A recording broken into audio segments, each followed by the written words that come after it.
Hey, welcome back. Another day, another vlog. It's the last day or the last sleep before I get to go home.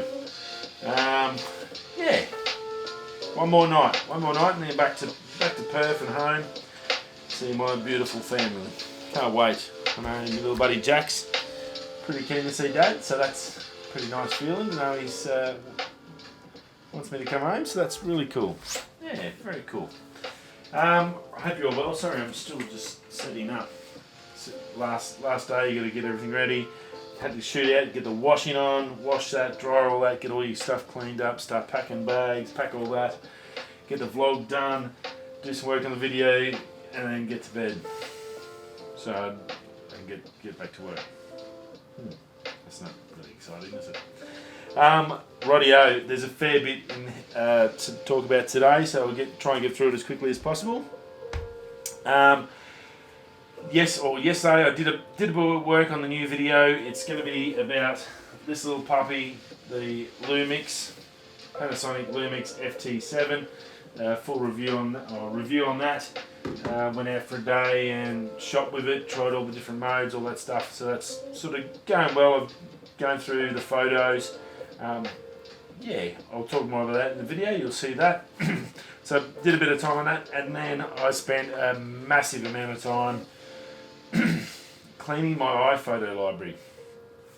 New laptops at home, going to be unboxing that, my new 16-inch MacBook Pro, so super excited about that. And for a while I haven't been able to store my iPhotos library on my laptop because with a 13-inch, it was too big. It was something like 17,000 photos, and basically it was just taking. I've got 500 gig in there, but with everything else, it was basically not enough memory left to do anything. So I cleaned up a lot of the other stuff, and now I keep all that on external hard drives and backups, which means I could with the last swing when I forgot everything because I didn't put what I needed to work on the computer or the backup.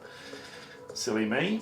So that is a little bit painful in that regards, but I've been really trying to get the iPhotos back because it's a pain in the butt having to connect an external hard drive just so I can back up my phone.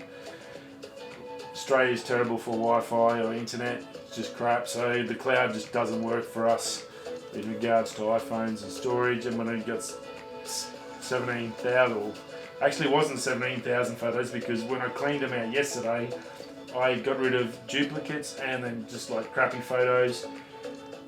5,700 photos I cleaned out in one hit. Just went through, I just went all photos and just sit there and just command and doing like 100, 200 at a time. And it took me a good solid couple of hours yesterday. I didn't get much sleep last night. But yeah, 5,700 gone, deleted. I think it took about 40 minutes once I got them deleted and then went into the delete folder to get rid of them for good. So good feeling. That should allow me enough room with the new laptop. That's one terabyte on there. So hopefully I want to put that iPhoto back on there so I can just have that sitting there and not have to back that up. It'll just get normally backed up through the normal means, and I can just plug my phone in for the updates and stuff like that and just do it that way. So fingers crossed that's going to work out well. But what a job, holy crap. And the worst thing is, probably everyone's just going, oh yeah, whatever, iPhone users, dickheads. But it's just no rocket scientist, but I'm just an epoxy diesel mechanic. But you plug your phone in, you've got existing phones, it tries to re-import everything, and then you've either got to delete it all, and then if you want to delete it, you've got to go in and delete the ones you don't want, so you end up double ups, triple ups. Some I had like 5 lots of, because it obviously backed up the phone a few times, and then it just kept backing up those photos. It was just, yeah, surely, I think in Apple, if you're listening, in the next software, ISO 14 or whatever, with iPhoto, find out a way to not let duplicates come in to the system. That would be good. It would be sensational. So yeah, very good. A lot of hard work, but it's good to have a good cleanse out. It's like when you do like the spring cleaning, I guess. If you haven't used anything for 6 months, get rid of it. That's my rule in the house. If you haven't used 6 months, you don't need it. Get rid of it, piss it off, sell it, get rid of it, clean, keep the house clean. So anyway, rightio. Get over to some news. Now there was some good stuff popping around. Tamron, excuse me. Tamron has released a couple of lenses lately. The newest one being, this is a pretty cool lens, a 28mm to 200mm, 2.8 to 5.6. That's just insane for that zoom range. That is a massive range, to be zooming, and then to start at 2.8 to a 5.6. Wow. Super cool. It's got super fast zoom on it. It's got distortion. It's got pretty much everything in it you could want. It only weighs half a kilo, so it's a tiny lens.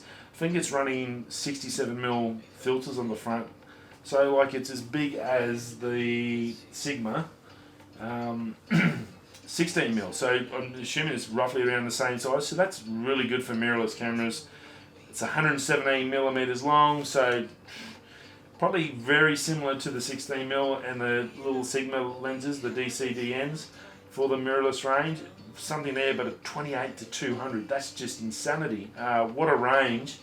You could pretty much just get a nice, really good prime wide-angle lens, and then have that for everything else. I can't wait to see some reviews on it and some images out of it to see what it is like from across that whole range, how it actions. It's weather sealed. It's got a fluorine coating on it. What else? It's 0.19 of a meter, so 20 centimeters. That far is your closest focus. It looks like they have thrown the whole kitchen sink at this sucker. Wow. Tamron, it sounds very cool. Downside, it's only for Sony at the moment. So hopefully they push this over. I'm not sure if you could get an adapter with it. Sometimes adapters are good. For vintage lenses, I love adapters, but for newer lenses, I'd rather just go straight in. Hope if this goes well and sells well, which I can imagine it's going to go really well. You'd have to be crazy as a Sony user not to try and have a look at one of these. They could just one lens to rule them all. Just about. It's amazing. Look, the spec sounds awesome. This again, we need to wait, get some reviews out from the Sony crew to let us know if this thing is the duck's guts as it sounds. So yeah, very cool, very cool. Now they've also released another lens, obviously not as exciting as that one, but still a good lens, 70 to 180, and that's 2.8 across the board. Again, just awesome. Got all the stabilization, high speed, silent drive for the zoom and all that. 70 to 180, 2.8 across the board. Wow. That's again 2.8. That's a sort of a sweet spot. Anything below that's fantastic for like Astro, like the 1.4 for the Sigma. It's fantastic. I can do pretty much daytime and nighttime.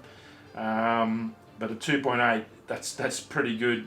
That can cover most nighttime stuff, as well as give you, especially in daylight, that's going to give you everything you could ever imagine. So, and two good lenses. That 28 to 200 is pretty insane for a full frame on a full frame camera. That's pretty darn good. This one is a 16, which with the APS-C it'll turn out to about a 24. So 28 is only going to be a little, maybe just probably about there, a little bit more, I guess, a little bit shorter. So from about there to there, maybe somewhere around here. So it's really not going to be that much of a difference. And to go up to 200, that's huge. So very cool. Good work, Tamron. Can't wait to see some more on this new range from them. Nikola. If you haven't heard of Nikola, we all know Tesla. Tesla's the big name in electric cars. They've got the new truck coming out. There's rumours about the vans and getting them in the commercial space, which is a huge market. Rightio. So in the last week, Nikola, which is another company which is electric trucks, they do 3 different trucks: the 1, 2, and the tray. as in three, as in Spanish, tres cerveza, por favor. They do 2 different buggies, off-road buggies. They do a jet ski, and they do a twin cab ute, which looks really good. Sort of cross between a Ram and a F-150 on the front end, and maybe like a Hiluxy Toyota sort of feel on the cab, back end of the cab. Nice looking truck. They're hydrogen electric. They've already signed off on a deal for a company that will be the worldwide setup for all the service stations. So basically service stations in regards to quick fill hydrogen, and the same with the trucks. It's going to be 15 minutes, so high speed filling for this hydrogen to run the hydrogen motor that will recharge the battery to run the electrics. Very, very cool. So the technology is obviously spot the dog. They've got it all worked out. In 1 week, they listed on the stock market last week, I think it was, about a week ago. And in 1 week, their market capitalization is now worth as much as Ford Global, $26 billion. Insane. Tesla broke Toyota this in the same period and become the #1 car manufacturer on the planet. And in that same week, these guys went from a private company to listed on the stock exchange and worth $26 billion. Insane. Now, the Ute was the one I looked at because I'm not going to be driving a truck. The commercial side is fantastic. They're going to do really well. Tesla's now up their ante and said their trucks now been on the high speed front. So we're going to see both these trucks out. Well, Tesla's probably going to get out first, and the Tesla's going to be. So that'll be interesting to see. There's going to be a huge commercial push in electric in the next 12 months, and that's going to change electric cars, I think, for the end. It's beginning end of petrol cars. I would have said 10 years, but the way they're going, these guys are pumping them out, and the competition's in there now. I wouldn't be surprised in 5 years' time, most of your on-highway trucks are going to be electric. The monetary savings are just ridiculous. Safety factors, basically your driver will just be an attendant, just there to offload the truck or unload the truck, and just be there in case of emergency if something, whatever goes wrong. But these things will drive themselves, they'll do everything, and yeah, very, very cool. Now they've got the Ute is called the Nikola Badger, so pretty cool. Chuck a honey number plate on there, you got a honey badger. I thought was pretty funny. Specs for you: 980 foot-pound of torque. This isn't a Ute the same size as the we looked at it. We're thinking it's roughly about the same as an F-150 in size. Obviously to suit the American market. These guys do want to come to Australia. You can sign up. You can sign up and put no money down for the JETSKI. Lots happening. So go check them out. Nikola, Nikola. So 980 foot-pound torque, 906 horsepower in a Ute. Take that, epoxy Hilux. Gold. I think that's awesome.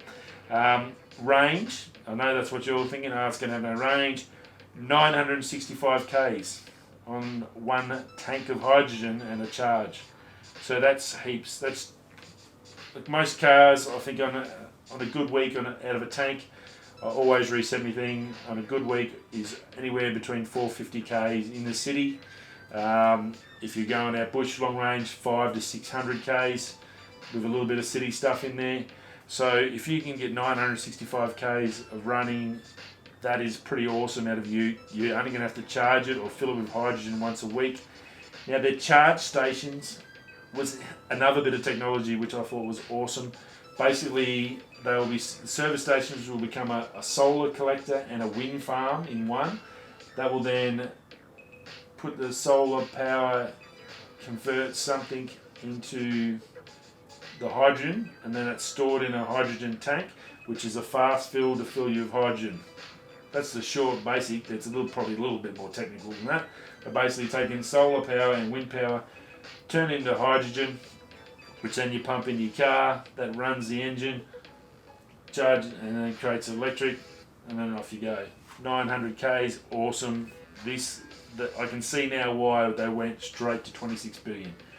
They've locked and loaded that, so worldwide, they've got a contract worldwide for all the service stations to be implemented.